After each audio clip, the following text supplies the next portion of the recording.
ഇന്ത്യയെ നിരന്തരം ചൊറിഞ്ഞ് കനേഡിയൻ ജനതയുടെയും പിന്തുണ നഷ്ടമായ കനേഡിയൻ പ്രസിഡന്റ് ജസ്റ്റിൻ ട്രൂഡോയ്ക്ക് തുടർച്ചയായി തന്നെ കിട്ടുന്നത് തിരിച്ചടികളാണ്. ട്രംപ് അമേരിക്കയിൽ അധികാരത്തിലെത്തുക കൂടി ചെയ്തതോടെ ട്രൂഡോയുടെ കാര്യം കഷ്ടത്തിലാണ്. നിരന്തരമായി ട്രംപ് ട്രൂഡോയെ പരിഹസിക്കുന്നുണ്ട്. അതും പോരാഞ്ഞ് കാനഡയോട് അമേരിക്കയിൽ ലയിക്കാൻ പോലും ട്രംപ് പറയുന്ന അവസ്ഥയുണ്ടായി. ഇതോടെ തീർത്തും അപമാനിതനായ കാനഡിയൻ പ്രധാനമന്ത്രിക്കെതിരെ സ്വന്തം നാട്ടിൽ പ്രതിഷേധം അലയടിക്കുകയാണ്.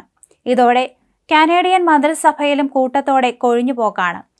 ഇപ്പോഴത്തെ സ്ഥിതിയിൽ ട്രൂഡോ അധികം വൈകാതെ രാജിവെക്കുമെന്നാണ് പുറത്തുവരുന്ന റിപ്പോർട്ടുകൾ. കാനഡിയൻ ഉപപ്രധാനമന്ത്രിയായിരുന്ന ക്രിസ്റ്റിയ ഫ്രീലാൻഡ് ജസ്റ്റിൻ ട്രൂഡോയുടെ മന്ത്രിസഭയിൽ നിന്ന് അപ്രതീക്ഷിതമായി രാജിവെച്ചതോടെയാണ് ട്രൂഡോയും രാജിവെച്ചേക്കാമെന്നും പകരക്കാരനെ തേടുകയാണെന്നുള്ള റിപ്പോർട്ടുകളും പുറത്തുവന്നത്. ട്രൂഡോയുടെ നീക്കങ്ങളിൽ അതൃപ്തിയിലാണ് ക്രിസ്റ്റിയ രാജിവെച്ചത്.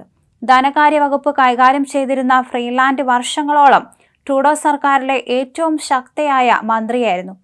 4 വർഷത്തിനിടെ സർക്കാർ വിടുന്ന രണ്ടാമത്തെ ധനമന്ത്രിയാണ് ഫ്രീലാൻഡ്. ജസ്റ്റിൻ ട്രൂഡോ തന്നെ മന്ത്രിസഭയിൽ നിന്ന് ഒഴിവാക്കാൻ ശ്രമിച്ചതായി വ്യക്തമാക്കിയ ഫ്രീലാൻഡ് ധനമന്ത്രി സ്ഥാനം രാജിവെക്കാനും മന്ത്രിസഭയിലെ മറ്റേതെങ്കിലും സ്ഥാനം നൽകാമെന്ന് ട്രൂഡോ തന്നോട് പറഞ്ഞതായും വെളിപ്പെടുത്തി.